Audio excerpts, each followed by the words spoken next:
అరుణాచలగిరి ఆ పేరు వినగానే మనకొక విధమైన ప్రశాంతత గుర్తుస్తుంది కదా. ఈనాటి మన విశ్లేషణలో సరిగ్గా అలాంటి ఒక ఆధ్యాత్మిక నేపథ్యం ఉన్న the silent echoes of Arunachala అనే అద్భుతమైన కథను తెలుసుకోబోతున్నాం. ఇది వేణు అనే ఒక యువకుడి అంతర్గత ప్రయాణం. ఉదయం పూట ఆ మసక వెలుతుర్లో వేలాది మంది భక్తుల ప్రార్థనలను అరుణాచలం ఎంత నిశ్శబ్దంగా వింటోందో తెలుసా. సరిగ్గా ఆ నిశ్శబ్దంలోనే మన వేణు తనను తాను ఎలా వెతుక్కున్నాడు అనేది మనమిప్పుడు చూద్దాం. కథలోకి వెళ్తే ఇక్కడ మనం ఒక ఆసక్తికరమైన విషయాన్ని గమనించొచ్చు. వేణు జీవితాన్ని బయటనుంచి చూస్తే అంతా సూపర్గా అనిపిస్తుంది.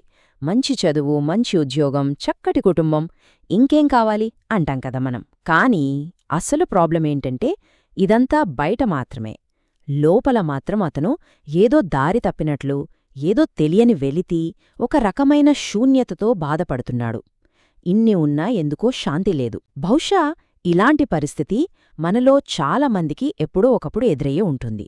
సరిగ్గా ఇలాంటి మానసిక సంఘర్షణలో ఉన్నప్పుడే వేణుకి వాళ్ల తాతయ్య ఎప్పుడో చెప్పిన ఒక మాట గుర్తొచ్చింది.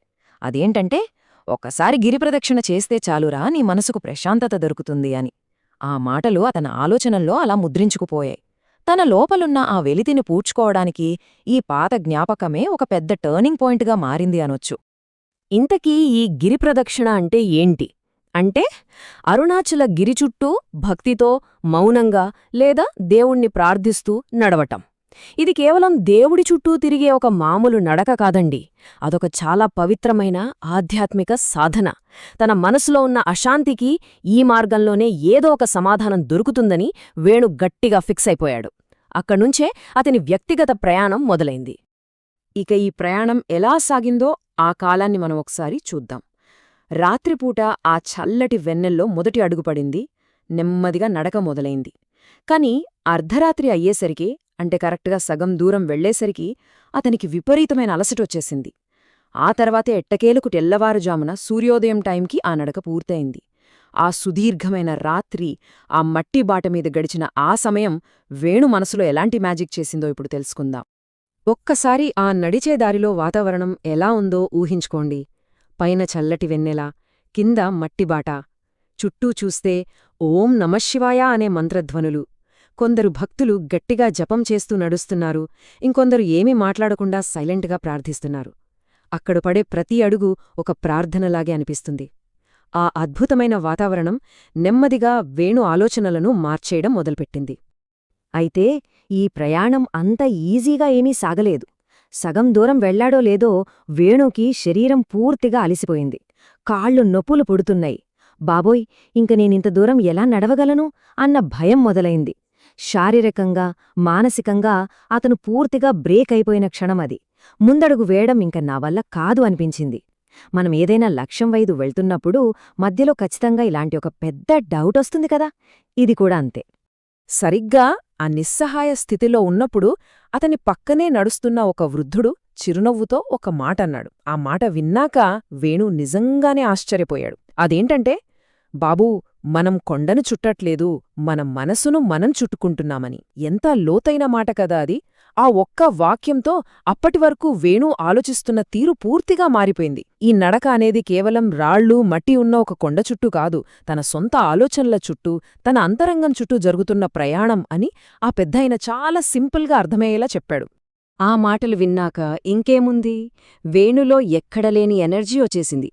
ఆ మాటలు అతని గుండెల్లో అలా నాటుకుపోయాయి. దాంతో అతనిలో పోయింది అనుకున్న శక్తి మళ్లీ వచ్చి రెట్టించిన ధైర్యంతో నడవటం స్టార్ట్ చేశాడు. అడుగులు నెమ్మదిగానే పడుతున్నా మైండ్ మాత్రం చాలా క్లియర్గా మారిపోయింది. తనలో ఉన్న టెన్షన్లు, ఆ దారి తప్పిన ఫీలింగ్స్ అన్నీ ఒక్కొక్కటిగా మంచులా కరిగిపోతున్నట్లనిపించింది. చూశారా, మన ఆలోచన విధానం మారితే ఎంతటి అలసటనైనా దాటుకుని ముందుకు వెళ్లే ధైర్యం దానంతటదే వస్తుంది. అలా మొత్తానికి ఆ ప్రదక్షిణ పూర్తి అయ్యేసరికి ఉదయం సూర్యుడు వచ్చేశాడు.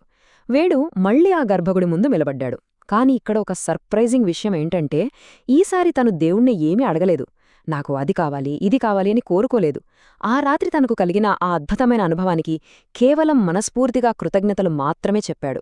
ఏదో వెతుక్కోవాలి అన్న తాపత్రయం నుంచి ఇలాంటి ఒక ప్రశాంతమైన కృతజ్ఞతాభావం వైపు సాగిన ఈ ప్రయాణం నిజంగా ఎంతో అద్భుతమైనది. ఈ ప్రయాణం ద్వారా వేణు తెలుసుకున్న అసలైన నిజమేంటంటే, మనం వెతుకుతున్న శాంతి బయట ఎక్కడో దొరకదు. అది మన లోపలే ఉంటుంది. ఆ రోజు తర్వాత కూడా వేణు లైఫ్లో అంటే బయట ప్రపంచంలో పెద్దగా మార్పులేమీ రాలేదు. కానీ అతను లోపల నుంచి పూర్తిగా మారిపోయాడు.